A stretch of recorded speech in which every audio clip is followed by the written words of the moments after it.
tarafa çıktım gelip birine kızları uykum gelip birine kızları uykum hastaladık canım artık kız gelip niye başımızda tekin ayalık konuştuk bugün ayalık konuştuk inci mayram bana da içinde mayramdayım bugün yine bir mayram anlar keyif o mayramdayım birlikte yollar doğru çıktım gelip birine kızları uykum gelip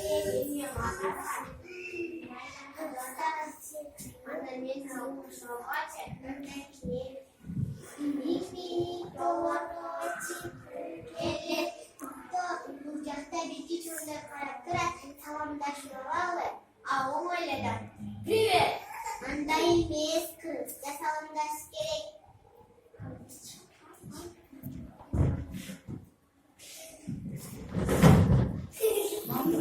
Эй, кто? Beri Ata-babalarınızdan ve koldalık gelecek hastalarınız Assalamualaikum demişler. İnneleri bir darlığınızda demişler. Gelecekler.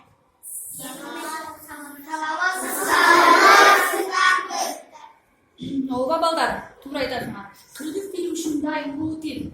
Саламдашуунун эле бир нече сүнү бар экен. Ал эмес ата бабаларыбыз коомдун коштоосунда да саламдашып келишкен,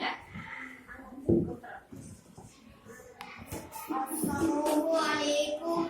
Ağayece yamandır. Aldıda hukular. Aydı kurak salamdı. Ağayece varlar. Umalacak. Yaşlar. Benim aydı kurağın salam sıcaklar. Yemeklerinin tutup alabalım suraydı. Her gün kılıp sizce salamın sunaydı. Азаматтар, Kırgız kim? Kırgız bu eken cıldıkları var uluve. Kırgız kim? Kırgız benim kıymıktanım ayrılamayın. Kırgız dem atından Neyman dostum emir asıl sabahtı. Bir özünde kalka aktan yaraşta. Kırgız kim? Kırgız бул, Фомулу, Боргүйү, Тили, Чыңгызы, Манасы, Курманжандаккадай апасы менен таанылган улуу эл түндүгү көтөрүлгөндө кыргыз деп эл.